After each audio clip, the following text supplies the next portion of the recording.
everyone, it's Sean. Thanks for joining me on this horrible, crappy, awful, rainy day that we are having outside. It is really, really gray and hideous and windy and cold. And welcome to Canada. But inside, I am nice and toasty and warm. I've got my reindeer mug with some sleepy time tea in there. Not that I'm feeling sleepy, but I do like the taste of it. Got my little gourds out, including this adorable little pumpkin I showed in my other video. I think it's just the sweetest thing. I've got a couple of candles going, the hazelnut cream from my last video, and it was actually my birthday the other day, so my aunt gave me this North Pole Yankee candle, and it smells like minty sweet, and it is really, really nice. So it's festive in here, and not at all anything like it is outside, so that is good. Because it was also my birthday, I got this wicked ass new Nutra Ninja that my mom gave me, right here. So I did that. So I decided today I can make some cookies, not that I need them after a birthday weekend full of cake and sweets, but it is the holiday season, so I'm going to make some black cat shaped cookies. And to do this, these are all vegan. I'm combining this all into my new Nutra Ninja using the cookie dough adapter that actually came with it, so that's pretty awesome. I'm combining 2¼ cups of whole wheat flour because, again, I'm trying to use up what I have in my cupboard, and that is that. I'm also combining 1 cup of softened vegan butter, the one that I had from last time that is soy free. There's no soy in that one, so it's good for you, better for you. I'm also going to combine in here, I have cane sugar, organic cane sugar, and raw natural coconut nectar, which is my new favorite thing, and it actually smells a lot like brown sugar, and it's thick and sweet, but not overly sweet, so it's really, really yummy, and I think it's going to be delicious in my cookies. So I'm going to somehow get that out. I've made a little barrier. Get out!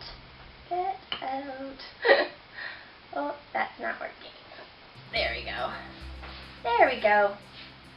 Somehow let that come out. So we'll just scrape the rest of that out. If you are wondering why I'm doing this in the living room with my little setup, is because the lighting in this place sucks when it's not sunny out. The kitchen looks like a dungeon. It needs some new lights, but I'm still waiting to paint in there, so one thing at a time. So in the meantime, we'll just do it out here, because why the hell not? It's all clean. And the animals are not around, so yay. To this, I am also going to add some raw cacao nibs. Now those are the unprocessed version of cocoa, where cocoa comes from.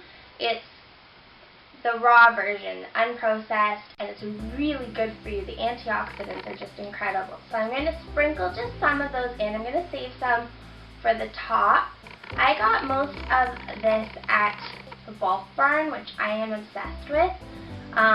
While it's not guaranteed kosher, if that's an issue for you, you can find a ton of organic and GMO free if you're interested in some corn pasta, but you don't want the GMOs, that is the place to go. It's awesome. So I'm going to mix this together. Now, you noticed I didn't put any eggs in it, so I do have some almond milk to help blend it together, and hopefully it will stick. Forgive me, I haven't used this yet this way, so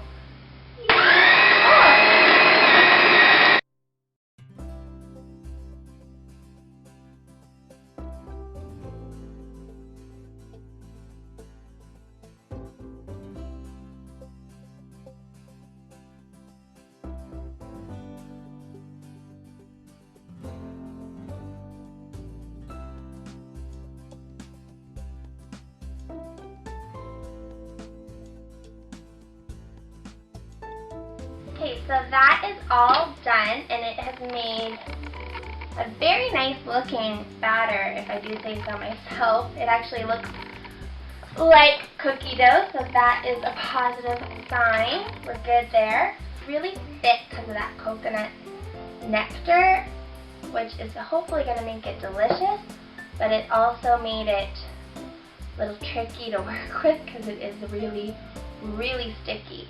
Really sticky. So I'm just scooping out my cookie dough. It's very wet. Could add a little bit more flour to it, but I'm just going to roll with this. Well, I'm silly. I do have my roller, so I'm just going to roll it out best I can, working it away to the edges. And then from there, I have my little cat, which reminds me of my cat, so I got it. And I'm just going to punch the holes in the cookie dough, make my little cat. Nice and simple. And then from there, I'm going to pop this into the oven. I'm going to bake it at 350 degrees for about 15 minutes or so. I'm just checking on it as it goes because this is a made-up recipe. I don't know exactly how long they're going to need to cook for, but I'll definitely let you know at the end. Good and press.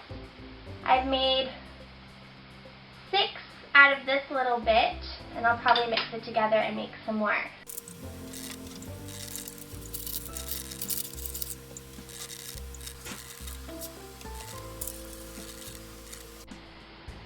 Okay, so now they are all cooled off and made. I did have to add a bit more flour to them to make them work a little better because it was hard with the tail especially to peel them up. But there is our finished little cookie. You can see some of the cacao nibs in there. I'm just going to now, somehow, carefully, take some melted chocolate that I've done, double broiler, and I'm going to just paint my little cookies. Because what's the sense in having a black cat if he doesn't look black? Nice and Halloween looking treat. Good. Once they are covered in the chocolate, we're going to take just a little bit more of those raw cacao nibs, just a few, and sprinkle it on top. They are quite bitter, so we're just going to have a few for some fun. And there we have it. One beautiful little black cat all ready to go. So I'm going to finish up the rest of these, and then I will give it a little taste test and show you how it tastes. So there you have it, my black cat Halloween themed, relatively healthy cookies. I'm still waiting for the chocolate to set a little bit, but I can't wait anymore to give it a try.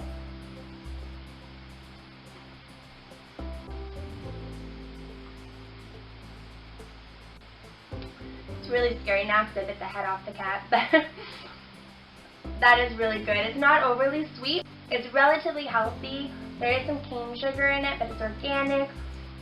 The antioxidants from all the dark chocolate. I forgot to mention that the painted chocolate on top is 70% dark chocolate.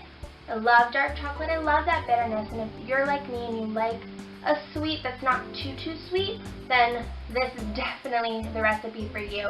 I will be posting the full recipe for you on my website, which is thesleepypineapple.com, so if you haven't checked that out, please do. You can also follow me on Instagram. I'll link all of those below in the description box, so check that out. And if you feel like you want to give it a try and make them, please do, and tag me in your photos because I would love to see how yours come out. Thanks for watching, and I'll see you soon. Bye!